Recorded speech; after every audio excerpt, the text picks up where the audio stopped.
Durante miles de años han guardado la promesa de la vida eterna.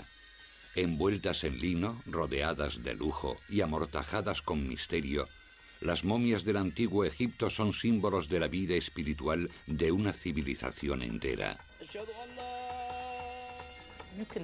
Puedes quedarte aquí mirando una de esas antiguas momias. Quizás esa momia se parezca a alguien que conoces. Iban a la mejor fiesta de sus vidas y tenían que prepararse.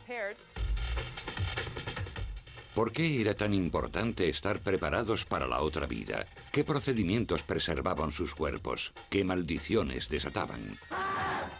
Y perturbando su descanso, ¿profanábamos nosotros en efecto sus espíritus?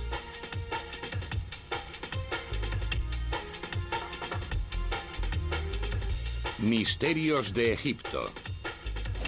La tierra de las momias.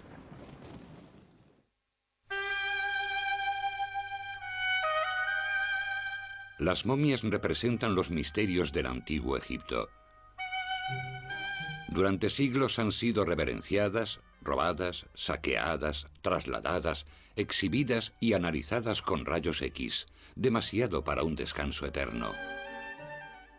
Las momias han fascinado a Occidente durante mucho tiempo. Hemos visto cómo el interés por ellas aumentaba desde el siglo XIX. 2 siglos después, las momias, las tumbas y las pirámides atrajeron a visitantes de todo el mundo. Pero a pesar de su accesibilidad, estas momias escondían muchos secretos en sus tumbas. Desvelar los misterios de las momias requiere un viaje al Egipto tal y como era hace 5000 años, una tierra de grandes contrastes. Las ricas y prósperas tierras de las orillas del río Nilo contrastan con los vientos del desierto. Los reyes egipcios, llamados faraones, disfrutaban de una riqueza y un poder inimaginables. El rey es importante, muy importante. Mucho más de lo que cualquier noble podría serlo nunca, ni siquiera aspirar a serlo. Tenemos informes muy interesantes donde se refleja que un oficial está muy orgulloso porque se le permite besar el pie del rey en lugar de besar la tierra. Mientras las criptas reales destacan sobre el árido desierto, la mayoría de los egipcios vivían en lugares mucho más modestos.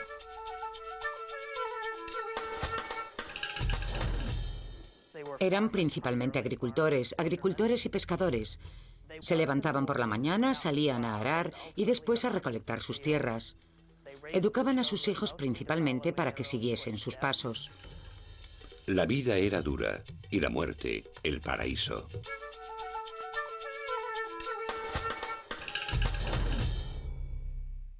Los egipcios tenían una sociedad con un sentido muy marcado de la dualidad. Tenía que haber luz y sombra, machos y hembras, y tenía que haber orden y caos, porque si nunca había caos, no podían saber lo que era el orden. Las momias de las clases más elevadas de la sociedad nos aportan la mejor información, porque eran los ricos y la realeza los que podían permitirse un buen embalsamamiento, grandes tumbas y los tesoros y las pertenencias personales necesarias para una vida posterior. Cuando hablamos de los antiguos egipcios, hablamos principalmente de la élite, de ese 5% o un 1%, una proporción muy pequeña de la población. Todo el arte, los monumentos y las tumbas que vemos del antiguo Egipto pertenecen a las clases altas, con tiempo para producir artículos de lujo. El lujo era tan importante para los egipcios como lo es hoy para nosotros. Pero a diferencia de nuestra filosofía moderna, los egipcios creían que se lo podían llevar con ellos. Creo que los antiguos egipcios eran gente que nos hubiesen gustado. Eran muy similares a nosotros. Las mujeres tenían derechos reales de igualdad en el antiguo Egipto, a diferencia de lo que sucedía en otras culturas antiguas. Hay muchas evidencias de que los egipcios no le daban demasiada importancia a la virginidad y a ser casto o puro antes del matrimonio. Había cierta libertad sexual y también un fuerte sentido de la fertilidad. Los jeroglíficos de las ruinas egipcias revelan que la gente disfrutaba de la vida, pero a menudo también de la muerte. Los antiguos egipcios estaban tan obsesionados con la vida y con vivirla como lo estamos hoy. Sin embargo, los egipcios, yo creo, tenían una visión, que de hecho es mucho más racional, de que estamos en esta tierra por un periodo de tiempo muy limitado. Y si tu alma tiene una entidad propia, entonces va a tener una vida mucho más larga que la que hay aquí en la Tierra. Sabemos por las autopsias de las momias que había muchas enfermedades en el antiguo Egipto y que la vida era corta. La mayoría de la gente vivía probablemente unos 55 años, y si heredabas un oficio cuando tenías 20, significaba que solo tenías 30 años para prepararte para la otra vida. Su visión del más allá era un Egipto mejor y más grande, un Egipto más maravilloso. Ellos querían que su otra vida fuese como sus vidas diarias, pero sin las molestias diarias.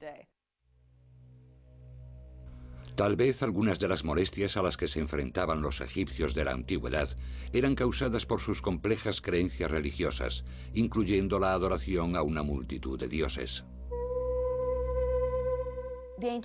Los antiguos egipcios eran muy religiosos, mucho más que la gente de hoy. La religión egipcia se manifestaba de muchos modos, por supuesto en las joyas que llevaban, los amuletos o objetos que podían protegerles o que ellos asociaban con un dios en particular, y su amor por la vida, que querían continuar después de la muerte.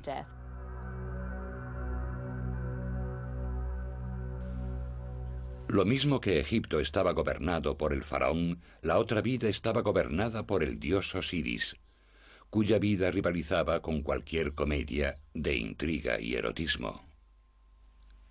La leyenda de Isis y Osiris tiene que ver con la regeneración y con la potencia sexual en la otra vida. Osiris y su hermano Set no duraron mucho. Set era un dios de caos y desorden, y finalmente Set eliminó a Osiris, y después de matarlo esparció sus restos por los 4 puntos de la tierra. Isis era una esposa muy hacendosa, y cruzando la tierra reunió todas las piezas de su esposo Osiris. Según la tradición de la religión egipcia, inventó la momificación. Juntó todas las piezas del cuerpo de Osiris otra vez, las ató con lino y después, digamos que mágicamente, lo revivió. Él estaba bastante interesado en su esposa Isis, y después de ser revivido mágicamente, tuvieron relaciones y nació su hijo Horus. Los egipcios celebraban su religión con un arte apasionado. Esta estatua es en realidad una estatua religiosa, a pesar de su contenido erótico. Representa el momento de la concepción del dios Horus.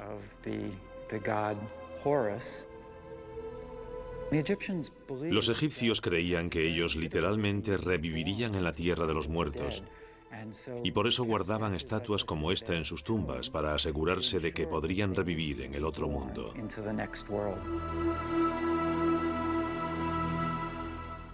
El cuerpo humano jugaba un papel crucial en el tránsito espiritual. Tenía que ser identificable para el espíritu en el otro lado, y por eso tenía que parecerse al difunto todo lo posible. Los egipcios ponían todo su talento y su habilidad en preservar a los muertos. Cuando Isis reconstruyó a Osiris en una sola pieza, seguramente tuvo que realizar alguna juntura. Las uniones de Osiris, por supuesto, nos llevan a las uniones de las momias. Lo que hizo Isis, además, fue recitarle algunos cantos mágicos. Los vendajes son manifestaciones físicas de los cantos mágicos que se recitan para proteger el cuerpo. Así que tenemos tanto un envoltorio metafórico como un envoltorio de vendas.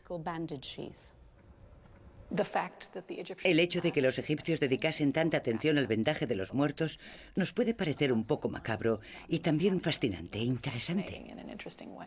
Recuerdo que solía mirar todas esas fotografías de las momias metidas en grandes calderas, con personas alrededor trabajando con una especie de palillos, pero hoy el proceso de momificación es en realidad un proceso de desecación.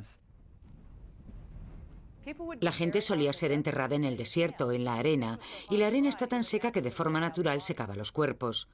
Ellos intentaban imitar el proceso porque se dieron cuenta de que en cuanto comenzaban a enterrar a la gente en tumbas de piedra, se pudrían, lo que por supuesto no era en absoluto el objetivo. La momificación comenzó imitando lo que ocurría de forma natural en el desierto.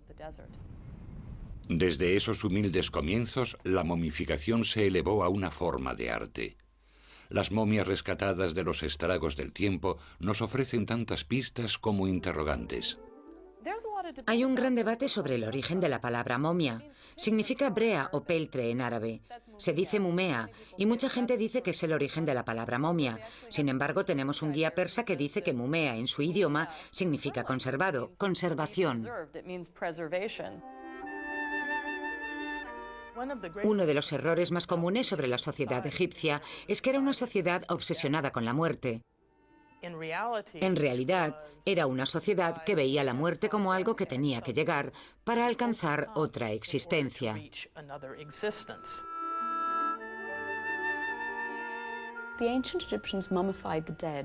Querían que el cuerpo fuese habitado por su espíritu en la otra vida.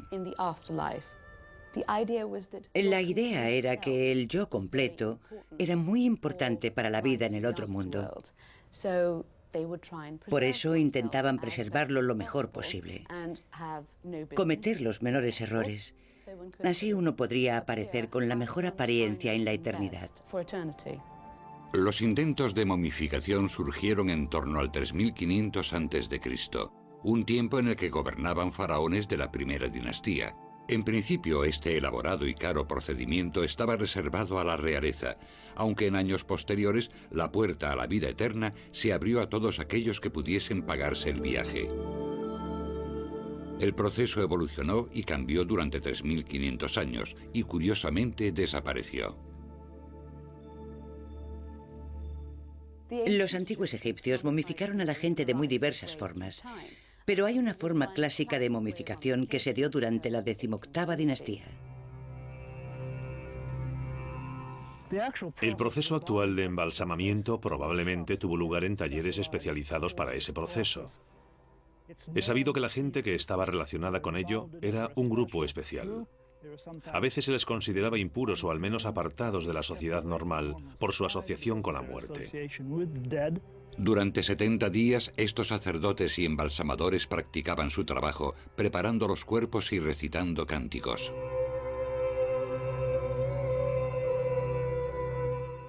Este señor vivía en el antiguo Egipto hace al menos 2600 años. Cuando lo embalsamaron, lo trajeron a la casa de la momificación y allí lavaron su cuerpo. Lo primero que hacían los egipcios cuando llegaba un cadáver era quitarle el cerebro. Lo hacían a través de la nariz. Le daban un golpe en el tabique y retiraban el hueso. Después, con una especie de gancho de crochet, pero mucho más flexible, retiraban el cerebro. El sacerdote escribano marcaba una línea de unos 10 centímetros de largo sobre el abdomen. Lo hacía con tinta. Después otro sacerdote llegaba con una navaja de piedra. Era el cirujano y era el que hacía la incisión de 10 centímetros en el abdomen. Una vez retirado el lino se puede ver la incisión, que era sellada con resina, pero cuando el cuerpo y la piel se contraían y se secaban durante la momificación, la incisión se abría haciendo un agujero mucho mayor. Los órganos internos tenían que ser retirados porque es la parte del cuerpo en la que empieza la putrefacción. Por eso, todas las vísceras, los órganos internos de la cavidad torácica y abdominal se retiraban. A diferencia del cerebro, estos órganos internos eran tratados con reverencia, secados y colocados en vasijas separadas llamadas jarras abovedadas. Una vez que el cuerpo había sido limpiado en su interior, se rellenaba con natrón, una mezcla de sal y bicarbonato que se produce de forma natural en Egipto. Los embalsamadores cubrían el cuerpo con natrón y lo dejaban secar durante 40 días. Solo después de haberles retirado las vísceras y una vez conservado, el cuerpo estaba listo para el maquillaje. Como los funerarios de hoy, los embalsamadores egipcios hacían un enorme trabajo para conservar la apariencia, incluso endurecían el rostro para mantener su forma.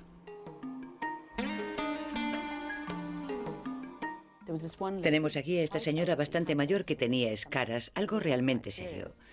Los embalsamadores decidieron que no podía ir a la eternidad con escaras, por eso cortaron trozos de piel de gacela y se las cosieron en la espalda. Ya no quedan muchos restos del maquillaje de este caballero, pero seguramente tenía las cejas pintadas. El famoso maquillaje egipcio se ha eliminado en varias partes. Probablemente le aplicaron henna de color rojo y barra de labios también. Sus uñas estaban pintadas de henna para asegurarse de que iba bien arreglado a la otra vida. A veces les aplicaban extensiones de pelo y tupés a los hombres. Lo necesario para tener un aspecto perfecto en la otra vida. Aspiraban a aparentar siempre 20 años. El proceso de vendaje de una momia podía llevar unas 2 semanas. El vendaje de las momias se hacía con mucho cuidado. Cada dedo era vendado por separado, después la mano entera y después vendaban el brazo. A veces encontramos vendajes con inscripciones que se hacían como protección extra para la momia. Los egiptólogos han descubierto algunas momias envueltas en más de 1000 metros cuadrados de lino, un artículo muy valioso que utilizaban como moneda de cambio. Estaba envuelto de los pies a la cabeza con vendas de lino de unos 3 centímetros de ancho, cortadas de las sábanas familiares o restos de vestidos. Literalmente enterraban a sus parientes en dinero. A menudo podemos conocer la riqueza de la familia y cuánto querían a su pariente por la cantidad de lino utilizada en su cuerpo. Medallones sagrados y amuletos, a veces más de 100, eran colocados con cuidado entre las envolturas y los bendecían. Finalmente, los embalsamadores le colocaban al difunto una máscara para poderlo identificar en la otra vida. En los periodos de riqueza de la historia egipcia, como en el caso del rey Tut, esas máscaras eran de oro con piedras preciosas incrustadas. Pero como han descubierto los investigadores modernos, las apariencias engañan. Cuando se trataba de embalsamar al rey, obviamente se ponía mucho cuidado en todo lo que rodeaba al elaborado ritual. Cuanto más bajamos en la escala social, podríamos decir que hay más carencias o que los embalsamadores eran menos profesionales. Hemos encontrado individuos vendados con huesos adicionales e individuos cuyos huesos se habían perdido. Tenemos que recordar que cuando una persona o una familia recogía de nuevo el cuerpo, recogía una pieza vendada y no abrían los vendajes para ver lo que allí había.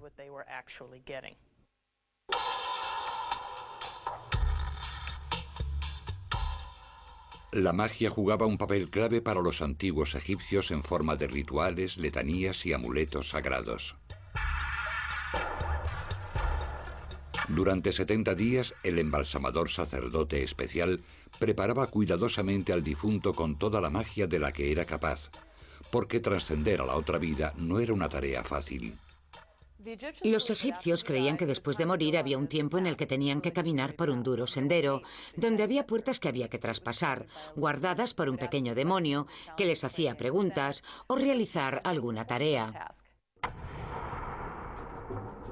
Las pruebas y tribulaciones que aguardaban a los muertos merecían la pena, porque el destino final era espectacular.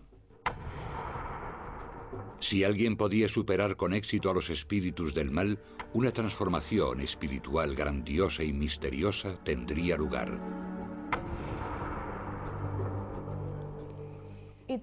Es muy difícil entender realmente la idea que tenían los antiguos egipcios de un espíritu. Hay 3 principales que nosotros sepamos: el Ka, el Ba y el Ak. Se supone que el Ka es como tu doble, y todos nacemos con este doble. El Ba surge cuando morimos y se representa como un pájaro con cabeza humana. El Ba puede revolotear por ahí y puede hacer diversas funciones. Y el último espíritu y el más complejo es el Ak.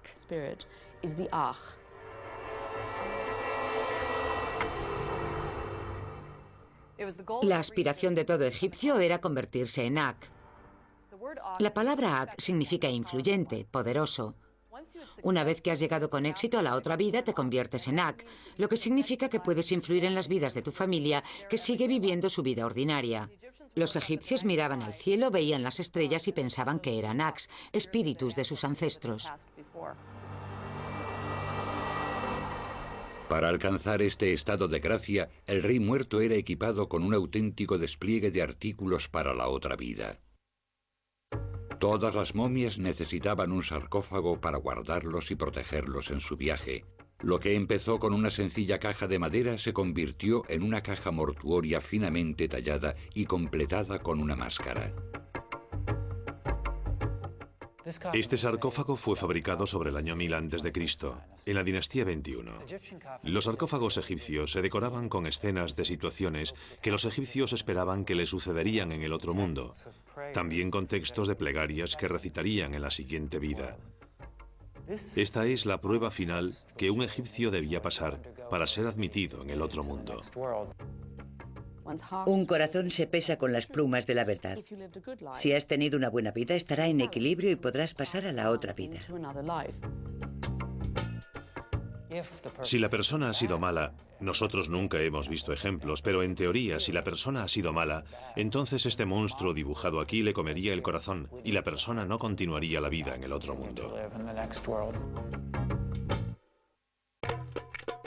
Una recopilación de escrituras místicas, que ahora conocemos como el Libro de los Muertos, ayudaba al difunto a superar los obstáculos potenciales, aportándole una especie de mapa divino hacia la otra vida.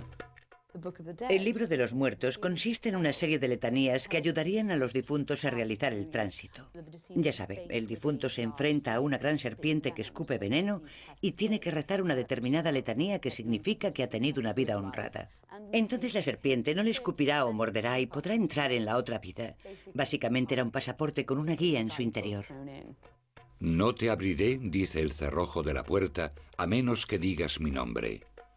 El vigilante de su madre es tu nombre. Además de esta guía espiritual, las momias también compartían sus tumbas con bienes materiales. Los egipcios creían que cierto número de posesiones eran importantes para una vida confortable en el más allá. Estos son algunos de los artículos del antiguo Egipto que podemos encontrar en una tumba, lo que nos da una idea de cómo era la vida en el Egipto antiguo. Este objeto es un barco funerario. Tiene unos 4000 años. Es un sarcófago completo y tiene además a su esposa llorosa del otro lado.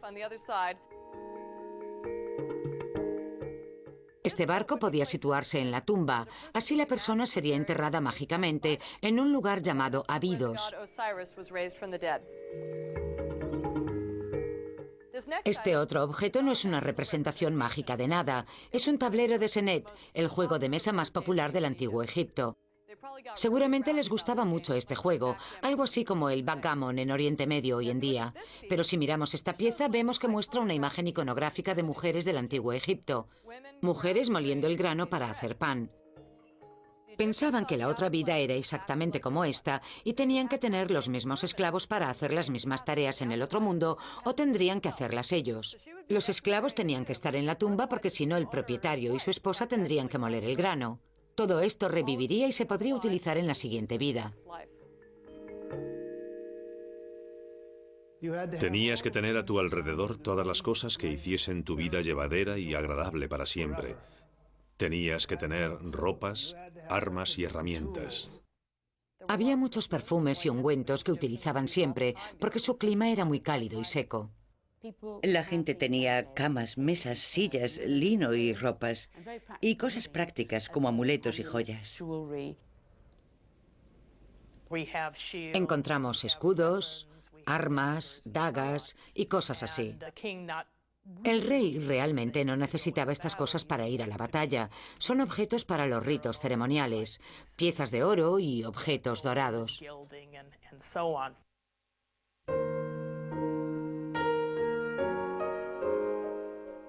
Con las ceremonias sagradas y los rituales mágicos, la momia había sido transformada. Lo que una vez fue un humano, ahora era una imagen sagrada, envuelta con cuidado y preparada para los dioses. Finalmente, después de más de 2 meses desde su muerte, la momia podría por fin descansar. Las momias de la realeza recibían ceremonias especiales. Todos los dirigentes del nuevo reino, con la excepción de uno, fueron enterrados en Tebas, la mayoría en el Valle de los Reyes. Después sus cuerpos tenían que ser transportados por el río hacia Tebas, lo que es una gran distancia. Para los antiguos egipcios el ceremonial de la muerte no era un simple trámite, era una larga y compleja ceremonia. Evidentemente, los funerales de la realeza eran mucho más fastuosos que los de los nobles o agricultores. Lo que sabemos sobre los funerales proviene de las paredes de las tumbas y también de las descripciones del proceso funerario en sí mismo. El cuerpo se exponía y formaba parte de una procesión funeraria que consistía en que el cuerpo, varios sacerdotes, plañideras, ya fuesen pagadas o miembros de la familia, y todos sus artículos se introducían en la tumba. Podemos imaginar un gran cortejo funerario con gente que se lamentaba y lloraba.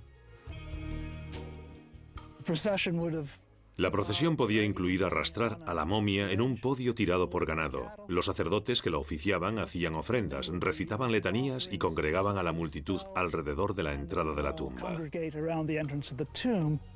Fuera de la cripta, los vivos celebraban una fiesta final en honor de la momia. Después, todos los platos eran enterrados como ritual con todos los restos del proceso de momificación. Los egipcios habían hecho todo lo posible para enviar a su rey a un mundo mejor. Después de una ceremonia final, la momia permanecía en sus aposentos. La ceremonia de la apertura de la boca es lo que ha inspirado todas esas películas de momias de Hollywood. Pero para los antiguos egipcios no era revivir un cadáver, cosa que extrañaba a los arqueólogos, sino revivir los sentidos de un muerto para poder recibir ofrendas y vivir otra vez en la otra vida.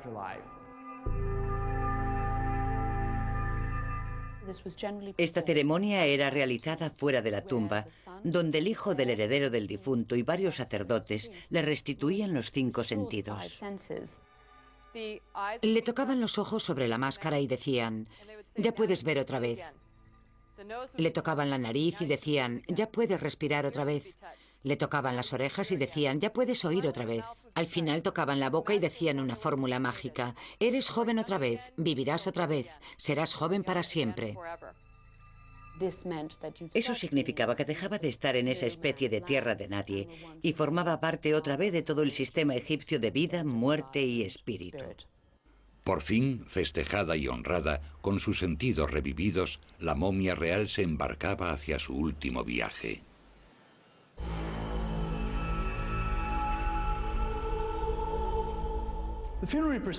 La procesión funeraria traía el cuerpo del rey hasta la tumba, acompañado por varios sacerdotes de diferentes clases que recitarían los cánticos adecuados para asegurar que el rey disfrutaría de la otra vida entre los dioses. Y traían el cuerpo hasta aquí en su ataúd, probablemente de oro, y lo colocaban aquí en este sarcófago, y el propio sarcófago se colocaba en este otro, un sarcófago de piedra, más grande, en el medio de la tumba. Aquí en el punto focal, con todas las escrituras místicas y la imaginería que decoraba las paredes. Se cerraban las puertas y los reyes partían hacia la eternidad. Al menos hasta que llegasen los próximos saqueadores de tumbas.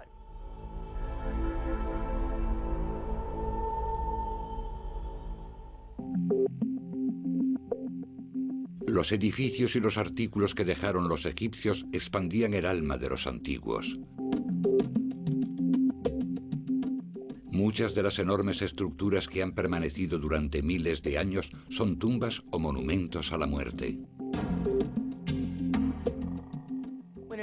Cuando un individuo se convertía en rey tenía 2 obligaciones inmediatas. Una era encargarse del entierro de su predecesor.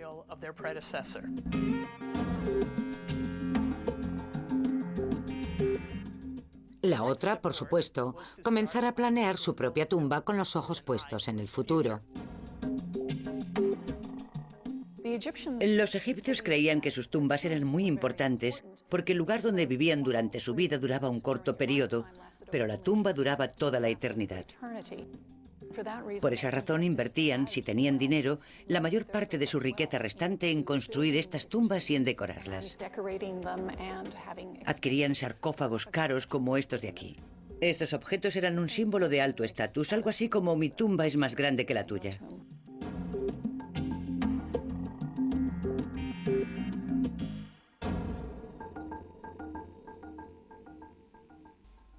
La importancia de mantener el cuerpo a buen recaudo y conservar la imagen y el nombre de los difuntos aquí, en el Valle de los Reyes o en otros sitios, era porque después de que la persona moría, su esencia, su alma, su personalidad, Tenía que residir en algún sitio, en una estatua o en una pintura, en una inscripción o en algo físico que lo recordase. Y en la medida en que fuese preservada, la vida eterna estaba garantizada. Pero si eran destruidos, entonces la persona moriría por segunda vez y no regresaría de esa aniquilación.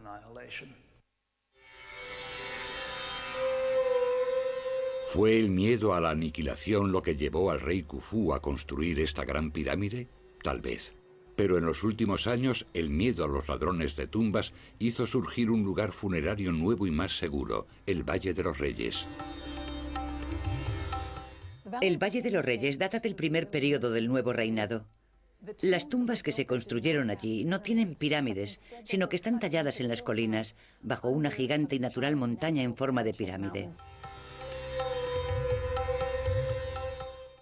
Aquí, en la tumba de Ramsés VI, podemos ver al rey invocando a varios dioses. Esta tumba es una tumba real, típica del período ramsésico, que pertenece a las dinastías XIX y XX. Comienza con un largo pasillo que conduce a un salón de columnas, desde el cual se desciende a una cámara fúnebre. La decoración es típica de este período, mostrando la procesión del dios del sol a través de las horas nocturnas, hasta que vuelve a la vida, de nuevo, al amanecer.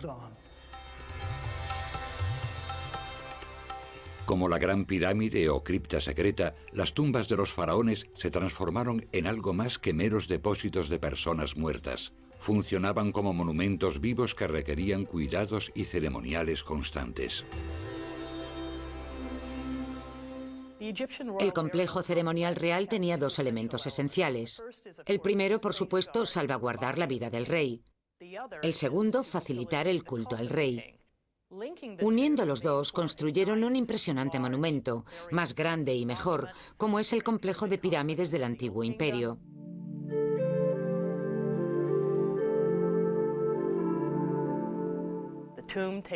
La tumba tiene forma de casa, y lo más importante es proteger al difunto y sus ofrendas alimenticias, sus libaciones y todo eso.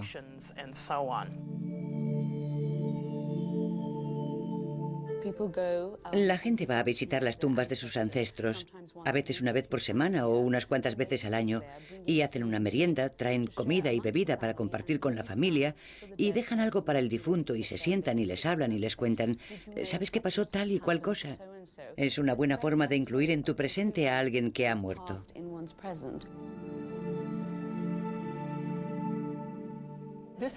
Esta es una vieja estela del antiguo imperio. Probablemente estaba a un lado de la tumba o posiblemente a un lado de la puerta falsa delante de la cual la gente dejaba sus ofrendas. Muestra las cosas que la gente quería tener en la otra vida, como pintura para los ojos, porque los egipcios, hombres y mujeres, se pintaban los ojos. Querían pintura negra y pintura verde. Querían que se les ofrendaran los 7 aceites sagrados. Querían 1000 rebanadas de pan, 1000 jarras de cerveza, 1000 jarras de alabastro y 1000 gansos. Pero en lugar de dárselo al difunto, algunos egipcios se lo quedaban. Después de todo el tiempo y esfuerzo de la momificación y el entierro, los ladrones saquearon y robaron estas supuestas tumbas sagradas. No es un misterio el por qué las pirámides fueron saqueadas. Les hubiese sido más fácil poner un letrero diciendo, hay un gran botín aquí dentro, mejor que construir una pirámide. Eso atrae a los ladrones. Ladrones de tumbas, ¿qué podríamos decir? Es la segunda o tercera profesión más antigua del mundo. Ya se practicaba en tiempos predinásticos y, por supuesto, la gente que entraba en esas tumbas se encontraba con gente disecada, pero personas posiblemente reconocibles.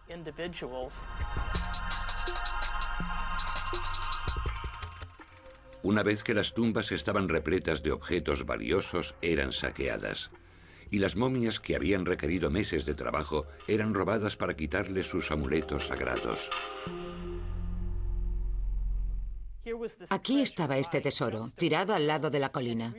Realmente se convirtió en algo importante para los oficiales y para muchos residentes de la necrópolis.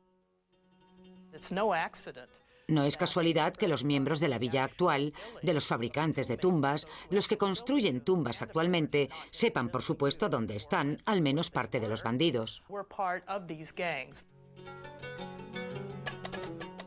Suponemos que los primeros robos en las tumbas no serían una entrada alegre, destrozándolo todo, sino más bien una incursión rápida y planeada. Entrarían en la tumba con un tiempo limitado porque hay seguridad fuera.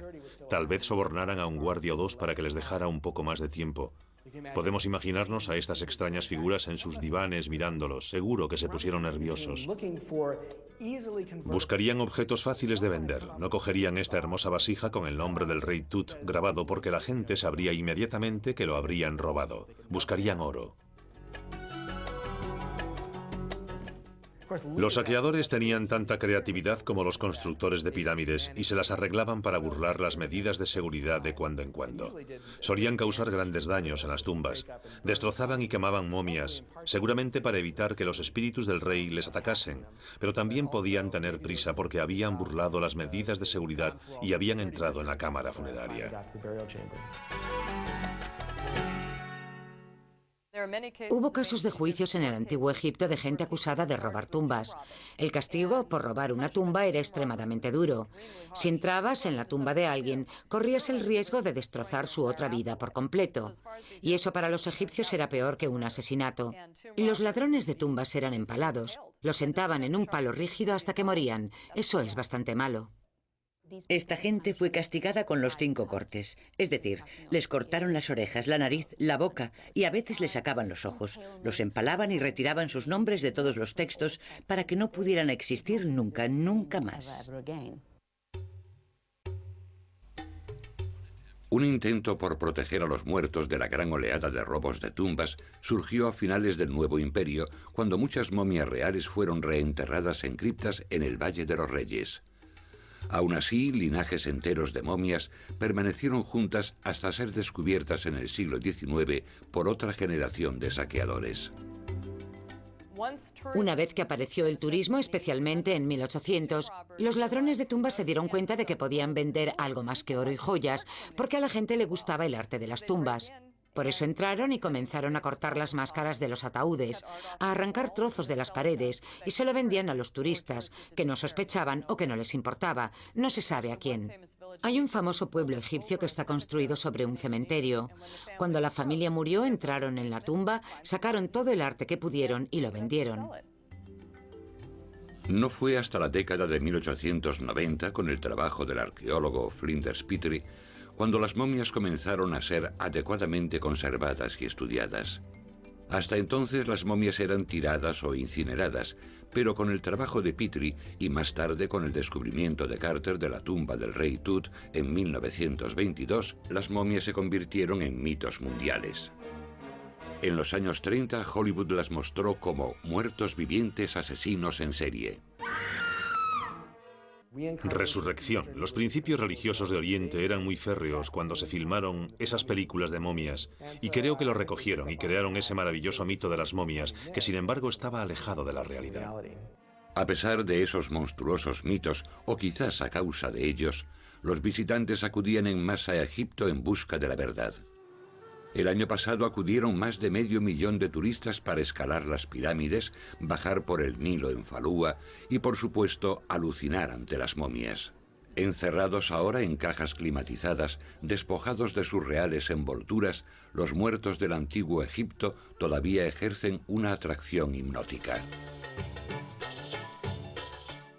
Las momias son un punto de contacto inmediato entre nosotros y los antiguos egipcios.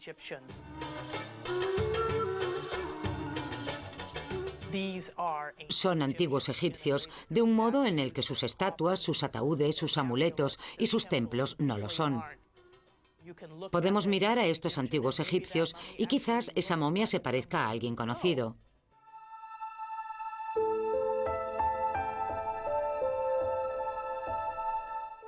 Esta es la momia de una antigua niña egipcia. Los rayos X muestran que murió entre los 4 y los 6 años de edad. Podemos ver que la máscara de oro está cubierta por una sustancia blanca. Es perfume que su madre vertió sobre la niña como el último acto del funeral, antes de que fuese enterrada para siempre. Podríamos saber el nombre de la niña si quitásemos las vendas, porque su nombre está grabado en algún sitio de estos vendajes. Sin embargo, no vamos a quitarle las vendas a la momia porque eso sería una profanación. Estaríamos quitándole el último regalo que la madre le entregó a su hija. Esta momia nos dice que sus padres la querían mucho, querían encontrar a su hija en la otra vida y querían que tuviese una vida maravillosa. Esta momificación fue el regalo de unos padres del antiguo Egipto a su hija hace 2000 años.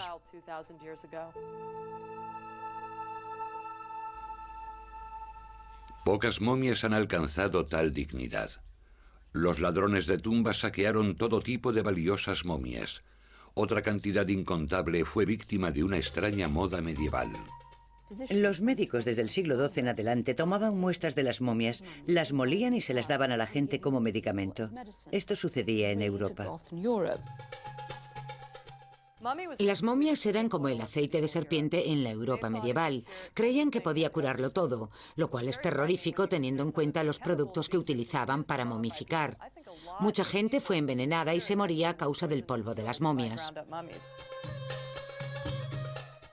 Habitualmente la gente cogía cualquier momia. Solo intentaban que tuviese cierta calidad. Y de hecho hay tratados de medicina que dicen: debe usted escoger la momia con cuidado, debe oler bien, un poco a especias, y debe hacer un polvo granulado. Claramente este hombre no estaba acostumbrado a las momias porque huelen realmente mal. La demanda de momias era tan alta que superaba la oferta. Así se desarrolló una floreciente industria que continuó en el siglo XIX, cuando las momias se fabricaban como objeto turístico, momias modernas.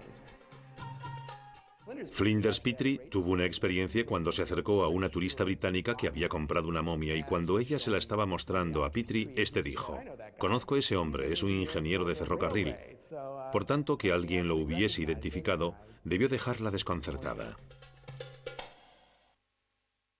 Hoy se utilizan para hacer pinturas. Si nos fijamos en el arte del Renacimiento, uno de sus colores es el marrón momia. Se le llama así porque molían las momias y hacían pinturas. Un pintor impresionista descubrió que el marrón momia era realmente una momia y cogió toda la pintura marrón y la enterró en el jardín de su casa. Estaba horrorizado. Cuando los ladrones de tumbas hicieron su aparición, los antiguos egipcios comenzaron a escribir maldiciones en las paredes de las tumbas. Hay maldiciones en las tumbas privadas de los tiempos de las pirámides. Podemos encontrarlas inscritas en las cámaras de las capillas de las ofrendas. Están dirigidas a la gente que viene a las tumbas. Dicen que cualquiera que venga a hacer ofrendas de alimentos será bendecido, y los que vengan a dañar las tumbas serán unos malditos en la otra vida.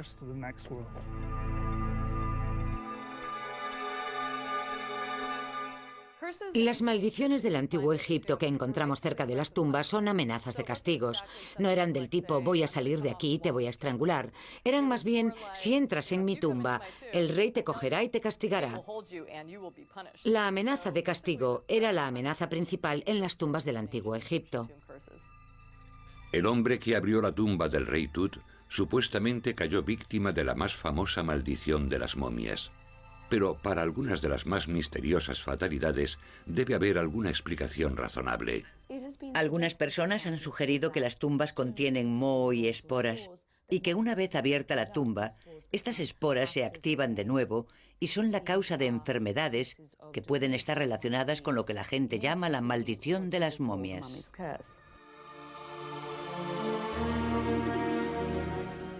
Aún así, el mito de la maldición de las momias se transmitió de generación en generación.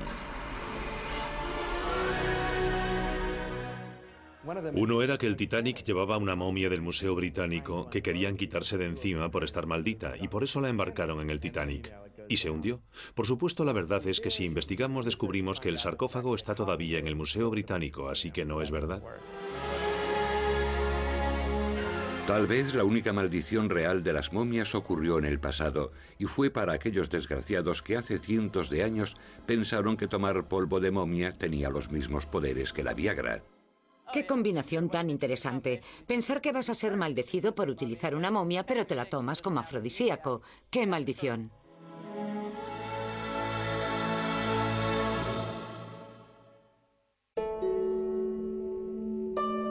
Es una suerte que muchas momias hayan escapado de ser convertidas en píldoras o pintura. A pesar de su largo silencio, estos ancestrales cuerpos todavía aportan mucha información a los egiptólogos. Las momias que excavamos son una de las fuentes mayores de información de la vida diaria y del tipo de vida que llevaban. La ciencia moderna les permite a los físicos y antropólogos sacar conclusiones sobre el tipo de trabajo que hacían y nos hablan de sus enfermedades. Pero yo creo que lo más interesante son estos hallazgos sobre la musculatura. El tipo de musculatura de la persona muerta nos cuenta la diferencia entre alguien que pasaba su vida moliendo grano y alguien que pasaba su vida corriendo para llevar y traer mensajes para el rey, o alguien que pasaba su vida sentado escribiendo papiros.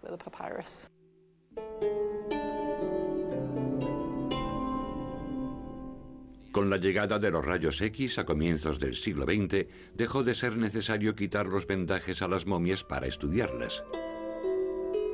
Hoy los escáneres y los análisis de ADN revelan detalles de la vida y la muerte. Así que sabemos mucho de la salud física de Tumosis III o de Amenhotep III. Amenhotep, pobrecito, tenía un terrible dolor de muelas. Le gustaba mucho comer dulces y muchas otras cosas. Debió de pasar por una terrible agonía. Osteoporosis y ese tipo de problemas.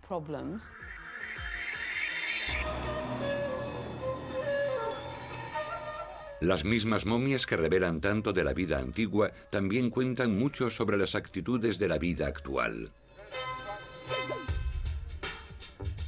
Tal vez nuestra constante fascinación por las momias proviene de que los antiguos egipcios, después de todo, conquistaron la muerte. La idea, creo yo, de que los antiguos egipcios eran un gran almacén que contenía conocimientos secretos, idea que los griegos difundieron, nunca nos ha abandonado. La gente siempre está buscando algo más de los valores espirituales que los antiguos egipcios nos pueden aportar. No creo que analizar las momias pudiera ser considerado una violación para los antiguos egipcios. Abrir una tumba podría ser una violación. Sin embargo, hay evidencias de que creían que una vez que el espíritu había llegado a salvo a la otra vida, la tumba y el cuerpo también habían conseguido su propósito. Así que no estoy segura de que los antiguos egipcios fuesen apaleados por abrir una tumba 2000 años después. Y también creo que ellos querrían ser entendidos. Además, si dices el nombre de alguien o si lees su ataúd en voz alta, le estás guiando a la otra vida. Cuidando de la otra persona, simplemente diciendo su nombre, estás dándole la oportunidad de ir a la otra vida. Amenhotep, Akenatón, Tutankamón. Gracias a las momias del antiguo Egipto, sus nombres se dicen y se leen todos los días, miles de años después de su muerte. Tras ellos dejaron tumbas y tesoros, magia y misterios, pirámides y rompecabezas. Y aunque estas momias nos cuentan muchas cosas de un mundo antiguo, ciertos aspectos cruciales permanecen obstinadamente en silencio. Una de las cosas que más les interesa a los egiptólogos es cómo sonaba su lenguaje, porque como no escribían las vocales, no sabemos cómo sonaban sus palabras, y hay muchos textos con juegos de palabras y cosas así que nos dificultan su entendimiento.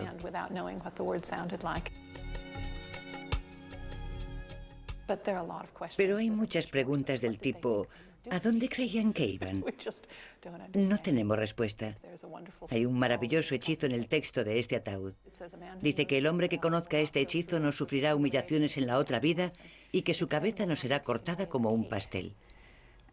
Y yo creo que cualquier persona occidental diría, ¿qué?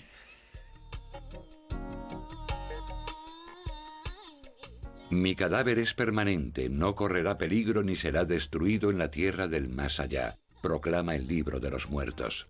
Es posible que para algunos pocos elegidos de nuestros antiguos ancestros ese hechizo se haya hecho realidad.